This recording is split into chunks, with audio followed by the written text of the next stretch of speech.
Hi there, and welcome to episode 8, when you're practicing medicine like an employee, but you own the clinic. So this is going to hit hard for NPs who open clinics but still think like staff, PAs who stepped into ownership but are afraid to enforce policy, providers who avoid confrontation, and owners who undercharge, overextend, and overshare. This episode shifts identity, because investigations don't just happen from bad documentation. They happen from weak leadership. And that's the conversation that nobody wants to have. So let me say something that might sting a little. Some of you own clinics, but you're still practicing like an employee. You're avoiding conflict, you're over-explaining your pricing, you're letting staff bend policies, you're letting patients negotiate boundaries, you're saying yes when you should be saying no. And then you're shocked when chaos follows. Ownership is not a title, it's a mindset. And if your mindset hasn't shifted, then your clinic will always feel unstable. So today we're talking about the identity shift that has to happen when you go from provider to provider owner, because one mindset protects your license and the other one quietly exposes it. So let's talk about the employee mindset. Employees think like this: will this make them mad? Or I don't want bad reviews, or I don't want confrontation, I'll just fix it myself. Or it's just easier to say yes. So employees are rewarded for being agreeable. Owners are rewarded for being consistent. And if you don't understand the difference, you'll bleed energy. You'll bleed authority. And eventually, you'll bleed control. So let's get real. This shows up when you waive late fees because someone complains, or you refill medications without follow-up because they promised to come in, or you let the staff slide on documentation, or you don't enforce ID verification, you skip consent because you've known them for years, and you avoid correcting your MA because you don't want tension.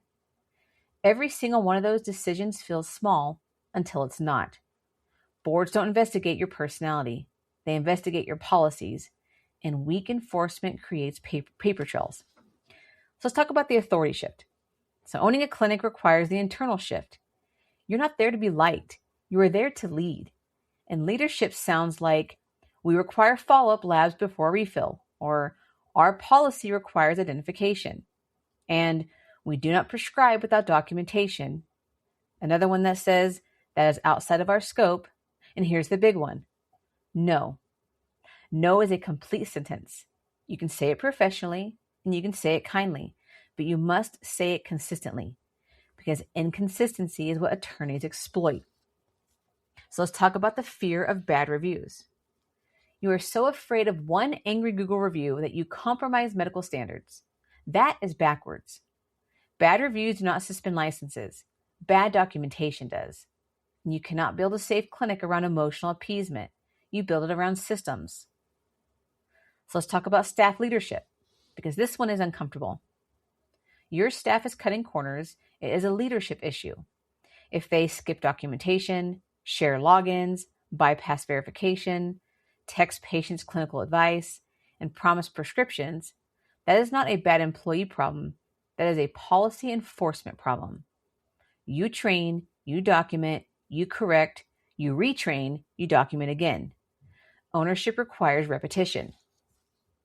So let's talk about financial boundaries. Here's the employee mindset: oh, I feel bad charging that. Here's the owner mindset: this is the value of my expertise. When you undercharge, you rush visits, overbook, skip documentation details, burn out, and make preventable mistakes. Financial insecurity leads to clinical shortcuts, and clinical shortcuts lead to investigations. Pricing is a risk management strategy. Let that sink in. And let me say it again. Pricing is a risk management strategy. So let's talk about emotional reality, because this shift is uncomfortable. You will lose patients, upset people, have staff turnover, and feel misunderstood, but you will gain stability, authority, peace, control, and protection. And that trade is worth it.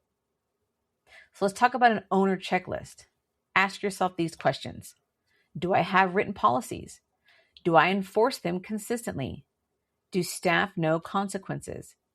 Are consents standardized? Is documentation audited? Are refill rules firm? Are ID rules enforced?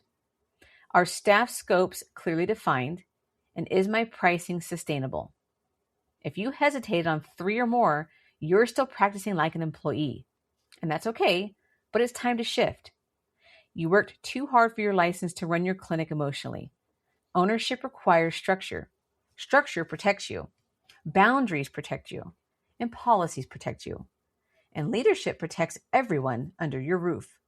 You are not just a provider anymore. You are the standard. So raise it.